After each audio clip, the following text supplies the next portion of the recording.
Blak, they all died in custody. The death of a young local sparked impassioned. They can't believe that no one will be charged. In fact, incarceration is the disadvantaged and unequal position of Aboriginal people. If I'm going to see justice before I die, they should be accountable for her death. How many more before we go enough is enough?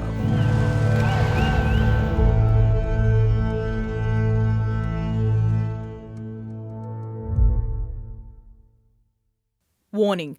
Aboriginal and Torres Strait Islander viewers are advised that this video may contain images, voices and videos of deceased persons. There may also be words and descriptions that may be culturally sensitive and no longer used.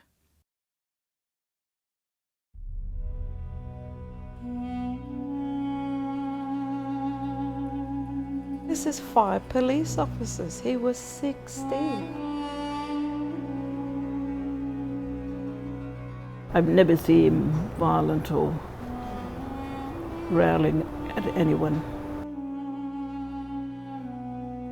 Soon after being taken by police from the hotel to the Roban lockup, John Pat was found dead in his cell.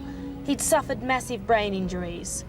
Roban, population around 2,000, half black and half white, leapt into the headlines this month after a series of ugly riots between Aborigines and police.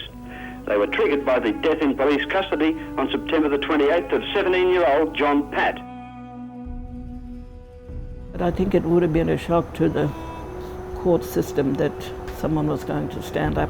I mean, I think it shocked them to see Aboriginal people weren't going to take this lying down law. A coronial inquest into John Pat's death found the teenager had died from a severe head injury. John Sandy testified at the inquiry. He could remember seeing John Pat, in his words, bouncing around in the street and shaping up. April Bunga told the inquiry she remembered John Pat shaping up to a constable called Steve. Commissioner Elliott said one officer, Constable Terence Holl, had caused the fight. Anne Stock said she'd seen a constable called Terry punch her boyfriend Ashley James in the mouth. Terence Holl came out through the bar door and started bloody calling me chicken. I wanted to explain it to him. I said, look, I'm not looking for a fight. Just want to go home. So in turns out I'd get Blak and just smash me in the face. When I fell down and I got up again and I got up and I smacked him back. That's when I just seen more of my people just coming on the side, helping me out. McPhee said he'd watched the young man get punched and kicked to the ground several times. That he'd later staggered off in a daze. He said that as he watched, an off-duty constable he knew only as Steve had run towards the boy and, still in motion, had kicked John Pat on the top of the head. Barrister John Quigley represents 5 individual police officers, Constables Terry Holl, Ian Armott, Stephen Bordis and James Young, and police aide Michael Walker. They just grabbed him, he said, and chucked him in the back of the van like a mongrel dog. The 5 officers who denied any wrongdoing stood trial here at the Supreme Court in Perth. Very few of John Pat's friends or family could make the 17-hour journey from Roban. It took just 7 hours for the jury to deliver their verdict, not guilty, a verdict which sent shockwaves through the Aboriginal community. The reaction was sadness, unfair, and when something like this happened, we were really wanting to fiercely that more should be done to that situation. John Pat, Dixon Green, Tony King, Charlie Michaels, Eddie Murray. They were all black, they all died in custody, 4 of them in WA. And this group of relatives is determined the deaths won't be forgotten. There's a lot of anger in the Aboriginal community as to why people were dying in custody, and particularly police custody. No clear explanations were coming forward. People believed, rightly or wrongly, that there was foul play afoot. Devastated by the trial verdict with nobody held accountable for the death of John Pat, the tension between the Roban community and police continued to swell. It's no surprise the community had little faith in authorities, with more and more Aboriginal people continuing to die in custody.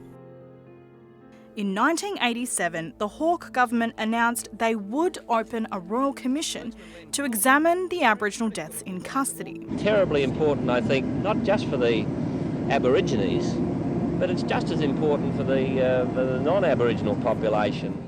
Before becoming a Labor politician, Pat Dodson was part of the Royal Commission.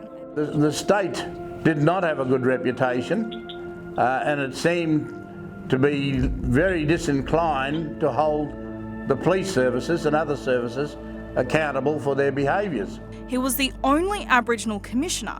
His role to understand the underlying issues as to why Aboriginal people were overrepresented in the justice system. But the protesters were content to confine their criticism of police to their placards, with Aborigines 29 times more likely to die in police custody than non-Aborigines. The demonstrators urged immediate changes to police practices and the way in which Aborigines are regarded by the community. I worked for Aboriginal Radio and we saw a lot of deaths in custody happening, and this was in the late 1980s. Human rights lawyer Hannah McGlade was just a teenager when the Royal Commission was called. And we were seeing one death a week across Australia of primarily young Aboriginal men at that time. The Royal Commission was established on the 16th of October 1987 and inquired into the deaths of 99 Aboriginal and Torres Strait Islander people in the custody of police, in prison or in youth detention institutions.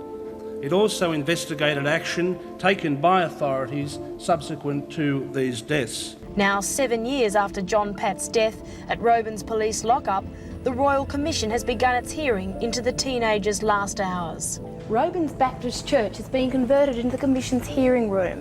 It's just 100 metres away from the Victoria Hotel, where John Pat was arrested 7 years ago. It drew out the trauma. It drew out the trauma of the Pat family. It's like, there's no closure to this, because more and more has been being revealed about what we thought we knew. We never really knew until these things were shared as part of the Royal Commission. People under oath being forced to share the truth about that night and generally their relationships with Robin people. Commissioner Elliot Johnson said he hoped nothing emerging from the new inquiry would harm improving relations between blacks and whites in Robin. On May 9, 1991, the final report from the Royal Commission into Aboriginal deaths in custody was released to the public. Although some individual reports recommend consideration of further action against individuals, the Royal Commission's final report does not accord with the initial expectations of foul play. The Commissioners have not found that any deaths were the result of deliberate unlawful violence or brutality by police or prison officers. To that extent, families and friends, in their continuing grief and anger, have found the findings of individual reports difficult to accept. The depth of dissatisfaction over the response to the Commission's findings was apparent in the hundreds who marched through Perth today. Organisers vowed to continue pressuring governments to implement all of the Commission's recommendations. The police were cleared of any involvement in Pat's death, or for that matter, in any of the 98 others who've died while in custody. Was there an expectation someone would be held criminally responsible? We did. We really thought that people would be held to account, and we saw not one person charged. In fact, I don't think we saw a recommendation for any one person charged. Logically believe that if you kill somebody, then you have to go to jail. It's not a standard that we accept in society. We just believe that a Royal Commission would shine a light on the killing of Aboriginal people in prisons and in police cells. And we had hopes, high hopes, that change would really come about. Unfortunately, we were let down. Commissioner Pat Dodson urged wide-scale Aboriginal involvement in the implementation of the Commission's 300 recommendations. Incredibly, 30 years later, many of the Commission's recommendations are yet to be implemented. Because there were clear recommendations and achievable targets and aims and strategies that could be implemented. You felt it.